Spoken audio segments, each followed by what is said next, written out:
like she got like one thing right, and now we're not and out the everybody woods did. with Jaguar Wright. For every one right thing she said, there's been a substantial amount of fuckery. Here, no. We could go over the accusations and things that have come out of this woman's mouth. No, a and lot like of them are she's wild. still credible though, right? Because she was like Scott's Scorch Torch in ex-wife. So like, you feel me, right? Like she was around, like. No, she's not a nobody. Yeah. And yeah. Diddy and Jay-Z are monsters. And the victim-making machine kept going on. I mean, she did a lot of cocaine. Jay-Z has been notable by his silence since these charges were brought against Diddy. Why do you think that is? Because that's what he does. He starts little fires everywhere, forces everyone involved to go and carry water while he sneaks away without a response. That changes now, Sean. You must respond. You have no choice.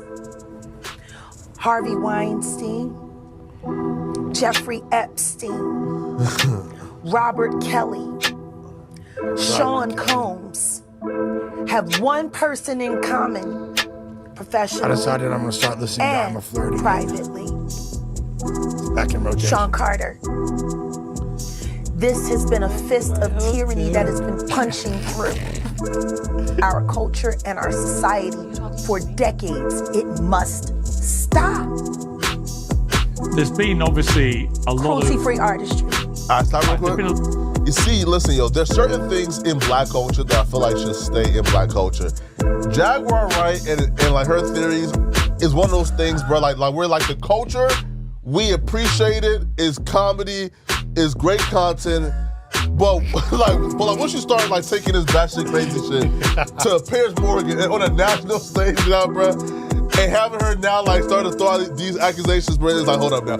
We've gone too far now. But what did she ever say that really got substantiated? But besides, like, we know. She was early with Diddy. Yeah, but she's like, Diddy was wilding. No, she was early. Bro, listen, but like, bro. fools, they've been saying that. She had the orgies down, the trafficking down. She was like early with Diddy. I'm talking about like she was with Diddy. She was talking about Diddy since like 2017. You know, I remember when she first came out. Like, you feel me? Yeah. Right? Yeah. You feel me? And cause she was like that early is cool, but bro, it's just something exploitative about Jaguar Wright with clear mental issues on Piers Morgan, a national stage. Wearing Pog and dough knockers that say dope on them with Afrocentric letters. Shouting out Jay-Z. Right? And throwing accusations at multiple people, bro. Right? Now, again, and if these like, and if the YouTube channels want to like get their little bang for that buck, cool. But y'all got Jaguar right now on Piers Morgan on an international stage now with these same theories, bro. There's something exploitative about this. And I feel like shit like this should stay in black culture. So you feel like the white media covering this to a certain degree is like kind of like mocking the going-ons of no, right, because like for example, right? Black culture. Right, yo, where was the international media and mainstream media when Jaguar Wright have been doing millions of views for years?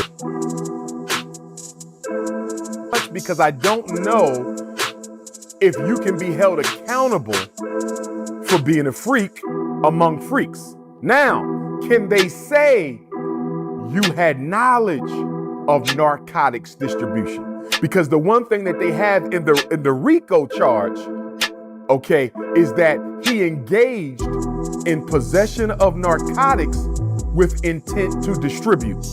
So they could potentially come back and say, all you celebrities who were at the freak-offs, y'all had knowledge that illegal drugs were being distributed and used at these parties. But to that art, I'm going to say, are you serious?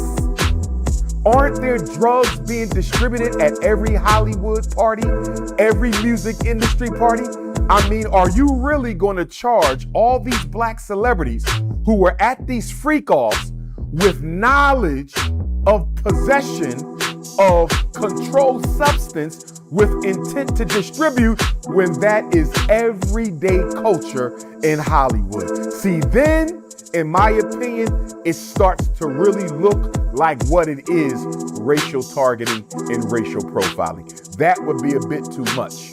Now, they say Puffy had a gun with the serial number scratched off. I don't know why he would do that. Because when they said they found 2 or 3 AR-15s or whatever, he has a right to have weapons.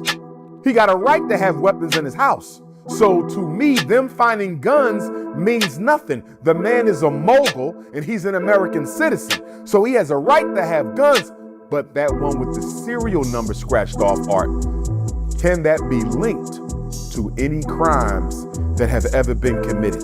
And if it can be linked to any crimes that have ever been committed, now Puffy is in hot water. But the one thing he can't do, Art, the one thing Puff can't do, because as people send me messages and screenshots from social media all day long about this, there's a lot of Africans who are saying he should just expose everybody. That's the worst thing Sean Combs can do. And I'm sure Sean Combs knows he can't do it, because that's exactly what Jeffrey Epstein was going to do. Jeffrey Epstein went on record and said, I'm not going down alone. So when you say that, that automatically means that you're about to take somebody down with you. Donald Trump was on that plane allegedly. Bill and Hillary Clinton was on that plane allegedly. A whole bunch of people was on those Jerry Epstein planes. So they killed Jerry Epstein. He was murdered, and they called it a suicide. And if they can do that to someone as powerful as a Jerry Epstein, imagine what they can do to a Sean Puffy Combs. So I think Puff knows they were forced to settle with me out of court, and they are the ones who called in a favor to the U.S. government, or had King Charles III to call in a favor on their behalf to the U.S. government, and that's why I'm here. And I would say, Puff, good brother, if you did the crime, you got to do the time. If, in fact, you're guilty of trafficking women against their will, if you are, in fact, guilty of forcing women or men into these freak-offs against their will, brother, that is a crime in my book, and you need to do the time. But if you're guilty of those things, and this is a complete setup, and you're ready to expose everybody involved, I would strongly recommend you do not do that until after you do your time and get out. What did Bill Cosby do? After Bill Cosby got released, Bill Cosby said, I'm going to tell my story from top to bottom. He never threatened to do it in jail because he knew he would not have survived. Bill Cosby is going to tell his story now that he's out, but to try to do that when you are in a controlled environment is nothing for them to get to a black person in prison and have your life taken. If they did it to Jeffrey Epstein, they could do it to Sean Combs. Now, let me go here, Art, real quick. Let's go back to the first black heavyweight boxing champion of the world. You know his name, I know his name, Jack Johnson. Jack Johnson was a bold, unapologetic black athlete who was well before his time. He knocked white men out in the boxing ring, and he paraded around openly with white women. So what did the white power structure do to try to destroy Jack Johnson? They passed a law claiming that it was illegal to transport women across state lines for the purposes of having sex. Art, this whole interstate prostitution thing, it started trying to destroy the first black heavyweight champion. I want to make sure your viewers understand this. Put this in context. Whether it's Sean Combs, whether it's Bill Cosby, whether it's R. Kelly, whether it's Michael Jackson, this whole thing of destroying successful black male celebrities started with heavyweight champion Jack Johnson. And they accused him of interstate prostitution when all he was doing was going around with his white girlfriends from boxing match to boxing match, vacation to vacation, having sex, and they charged him with interstate prostitution, even though they didn't have the evidence. I just want our people to look at this, Art, from a racial perspective, a legal perspective, and a historical perspective. This whole interstate trafficking of women was used against black men who were not engaging in prostitution. They were engaging in consensual sexual relations with white women that the white man did not like. And they were being convicted without sufficient evidence, and they're trying to do the same thing with Sean Combs right now.